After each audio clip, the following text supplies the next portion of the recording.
नमस्कार। आज आप तक आत्मकथा का एक अंश। मित्रों, यह आत्मकथा खुशवंत सिंह की है। सच, प्यार और थोड़ी सी शरारत। मूलतः अंग्रेजी में लिखी गई इस आत्मकथा का हिंदी रूपांतरण निर्मला जैन जी द्वारा किया गया है। मैं इस आत्मकथा से एक ऐसा अंश ले रहा हूं जो मुझे काफी रोचक लगा। वह अंश भारतीय मूल के लेखक वीएस नायपाल को लेकर है, जिन्हें हम जानते हैं नोबेल पुरस्कार से भी सम्मानित किया गया।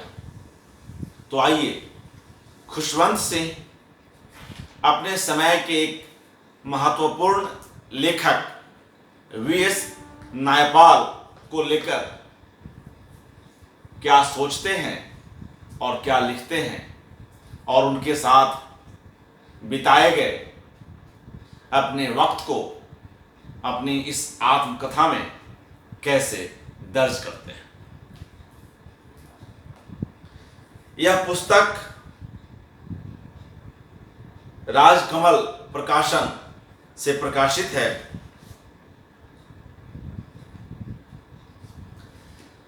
समकालीन लेखकों में मैं वीएस नायपाल को सबसे ऊंचे दर्जे में रखता हूं।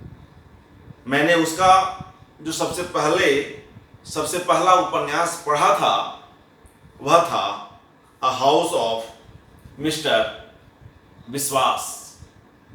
हालांकि मैं कभी कैरेबियन द्वीपों में नहीं गया हूं, पर मैं कह सकता हूं कि यह वहां बसे भारतवंशी समुदाय का प्रामाणिक ब्यौरा है। सारे चरित्र इसमें जी उठते हैं और उनके संवाद बड़े ही मजेदार हैं। अंग्रेजी साहित्य जगत के चढ़ते सितारे के रूप में नायपॉल की वाहवाही होने लगी थी। इसके कुछ ही समय बाद वह अपने पुरखों के देश की यात्रा करने आया। उसके साथ उसकी अंग्रेज पत्नी थी जो काफी दुखी नजर आती थी।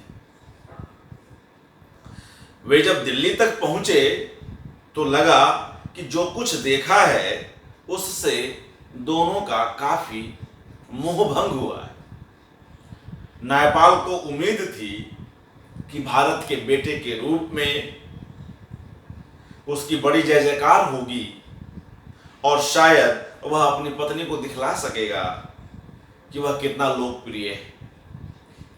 पर उस समय तक केवल कुछ पारखी लोगों ने ही नायपाल को पढ़ा था, और ऐसे लोग कहीं भी हों उनकी संख्या बहुत कम होती है।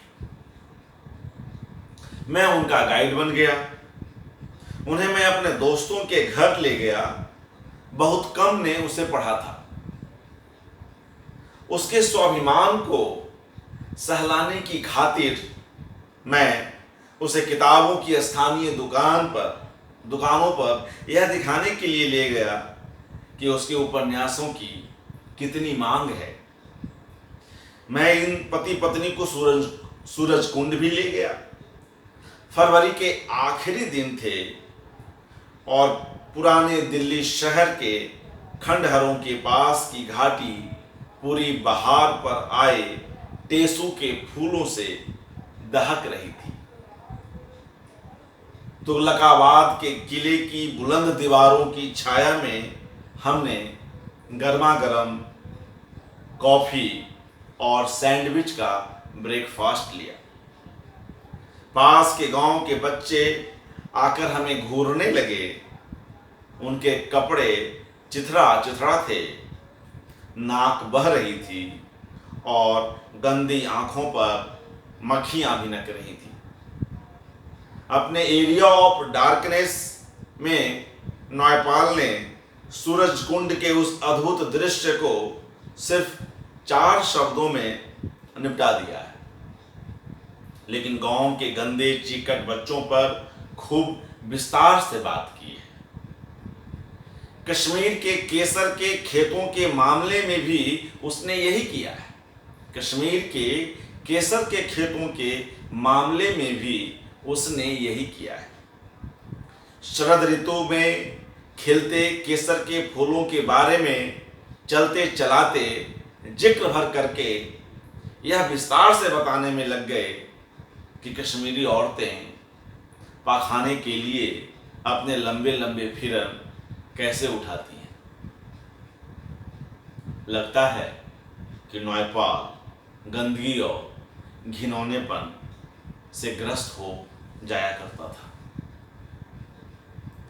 वह काफी चिड़चिड़ा भी था। शारीरिक स्पर्श से वह बचता था और कोई अगर गले मिलकर उसका स्वागत करना चाहता था तो उसे वह अरुचि से परे कर दिया करता था। उसे फोटो खिंचवाने से भी काफी चिढ़ थी। अपनी अगली यात्राओं में उसे वह पूरा जय जयकार मिला जिसका वह हकदार था। बाहर के निमंत्रण स्वीकार करने को वह हरदम उत्सुक रहा करता, क्योंकि इससे उसे अपनी किताब के लिए सामग्री मिल जाती थी। एक बार मोदी परिवार में से किसी ने मुझे पार्टी में बुलाया। मैं न्यायपाल को भी साथ ले गया। हम सबसे पहले पहुंचने वालों में से थे। दीवार के साथ साथ आकर्षक युवतियों की एक कतार लगी हुई थी। हम सीधे उस तरफ गए, पर वहां पता चला कि उन्हें अंग्रेजी नहीं आती है और वे उकताए हुए व्यापारियों का जी बहलाने के लिए लाई गई कॉल गर्ल्स थीं। पर हमेशा ऐसा नहीं होता था। एक बार मैं उसे और उसकी साथिन को अनीस जंग के यहाँ ले गया, और जहाँ केंद्रीय मंत्री रामनिवास मिर्धा भी उपस्थित थे। मिर्धा ने न्यायपाल की एक एक किताब पढ़ रखी थी। वह शाम बड़े आनंद में बीती। कम से कम 2 बार ऐसा हो चुका है कि न्यूयॉर्क टाइम्स के साहित्य संपादक ने मुझे फोन करके बीएस न्यायपाल का एक परिचयात्मक खाका लिखने के लिए तैयार रहने को कहा, क्योंकि उन्हें उस साल न्यायपाल के नोबेल पुरस्कार पाने की उम्मीद थी।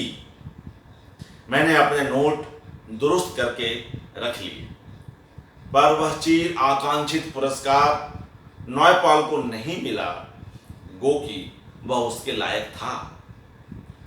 उस समय ऐसा लगता था कि पुरस्कार समिति कभी भी अंग्रेजी में लिखने वाले किसी अश्वेत आदमी को यह पुरस्कार नहीं देगी।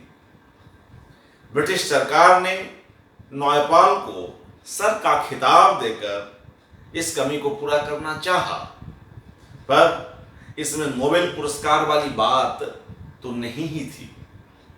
न्यायपाल कभी भी अपने नाम के पहले सर शब्द नहीं लगाता, और आश्चर्य की बात यह कि एक बार जब उसकी समझ में आ गया कि उसे नोबेल प्राइज नहीं मिलेगा, तो उसके लेखन का स्तर बराबर गिरता ही गया।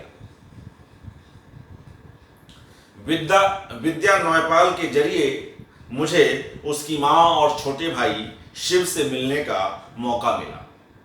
मुझे आभास हुआ कि बीएस के पास उनके लिए समय नहीं रहता था। हमने उसकी माँ को कई बार खाने पर बुलाया। यह बिल्कुल साफ था कि शिव उसका लाडला बेटा था।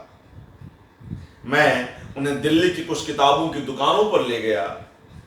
वहाँ वीएस न्यायपाल की किताबें तो कतार से सजी हुई थीं, पर शिव की किताबें शायद ही कहीं थी। वे दुकानदारों से पूछती, तुम लोगों के पास मेरे शिव की और किताबें क्यों नहीं हैं? उनकी दोस्ती बहुत कम लोगों से थी और मेरा अंदाजा है कि भारत की यात्रा में उन्हें कुछ खास मजा नहीं आया। शिव से हालांकि मैं कुछ एक बार ही मिला, मेरे बेटे की उससे ज्यादा मुलाकातें हुई, मगर अपने भाई या मां की तुलना में वह हिंदुस्तानी माहौल से ज्यादा सहज दिखाई दिया। वह ज्यादा खुलकर मिलता था और आसानी से दोस्त बना लिया करता था। मुझे ऐसा लगता था कि लंदन या त्रिनिडाद की जगह वह भारत में बसना ज्यादा पसंद करेगा। धन्यवाद। फिर किसी और कड़ी में किसी और पुस्तक के किसी अंश के साथ पुनः प्रस्तुत होऊंगा। आप सभी मित्रों का हार्दिक अभिनंदन। धन्यवाद।